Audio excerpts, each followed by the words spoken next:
The Lord कल्पनाच किचनमध्ये आपलं पुन्हा एकदा मनापासून स्वागत। आज आपण बघणार आहोत भगरचा पुलाव, वरीच्या तांदळाचा पुलाव। तर साहित्य बघूया।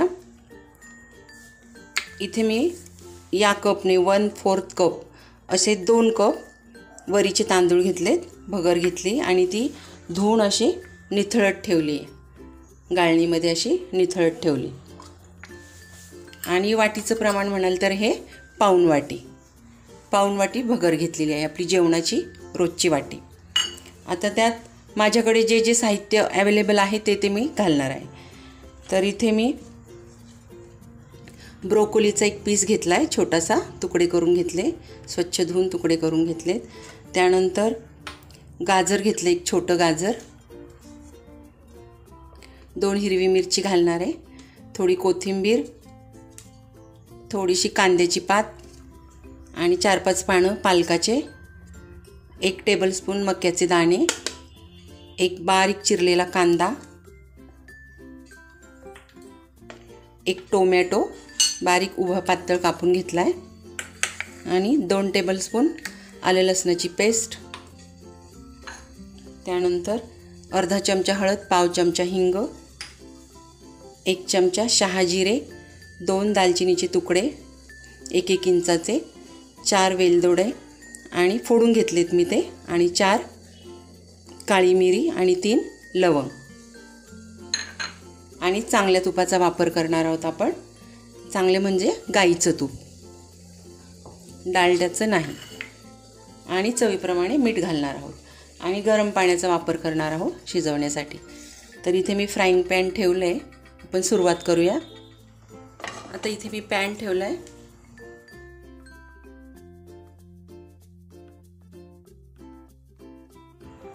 चार चमचे तूप घेतलं मी।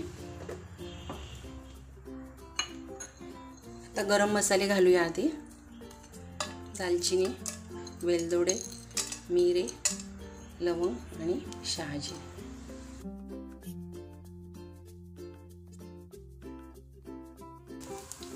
हिरवी मिरची,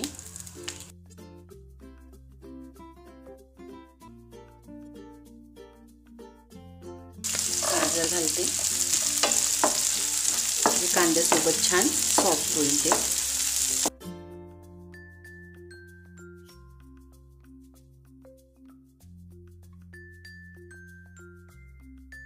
मक्याचे दाणे,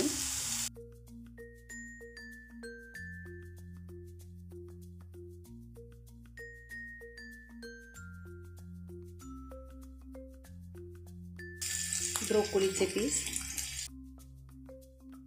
यात फक्त मी बटाटा नाही घालते, तुम्हाला हवं असलं तुम्ही घालू शकता।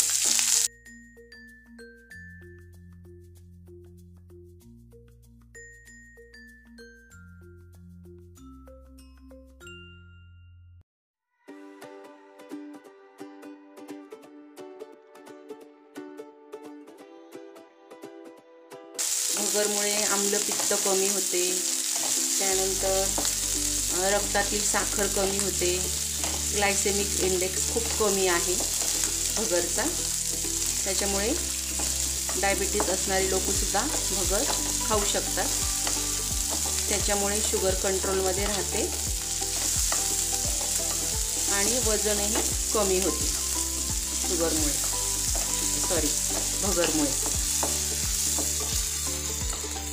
अतिशय गुणकारी अशी भगर आहे, पचनशक्ती पण सुधारते भगरमुळे।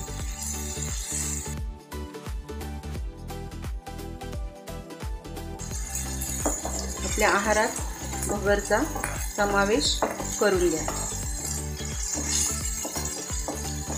ज्यांना शुगर आहे त्यांनी तर खायलाच हवी भगर। साधा भात सुद्धा खाल्ला तरी चालेल, भाताला पर्याय म्हणून भगर खूप छान आहे। पेस्ट घालूया,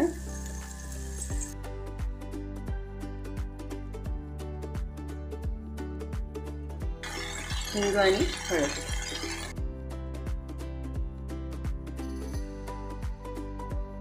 आता यातच आपल्याला भगर फ्राय करून घ्यायची, छान परतून घ्यायची। अशी मी निथळत ठेवली होती गाळणीमध्ये, तर ती टाकून घेऊ.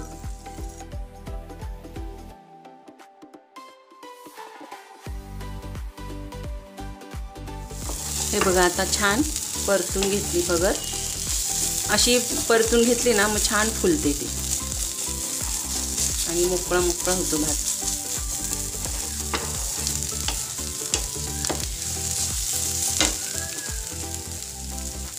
मीठ घालते.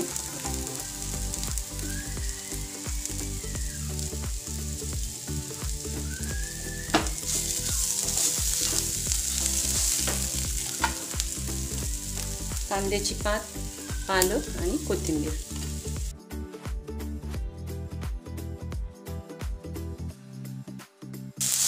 आता याला पाण्याचं प्रमाण म्हणाल तर आपण या चमच्याने तांदूळ मोजून घेतले होते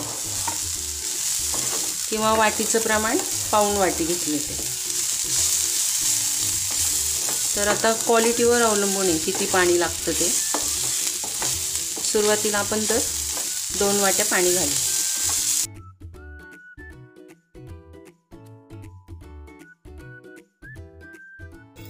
गरम पाण्याचा वापर करायचा.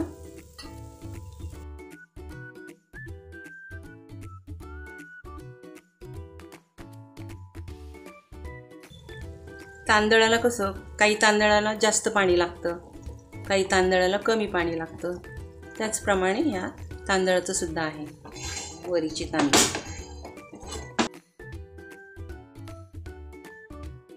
आता झाकण ठेवायचं आणि भात शिजून घ्यायचा.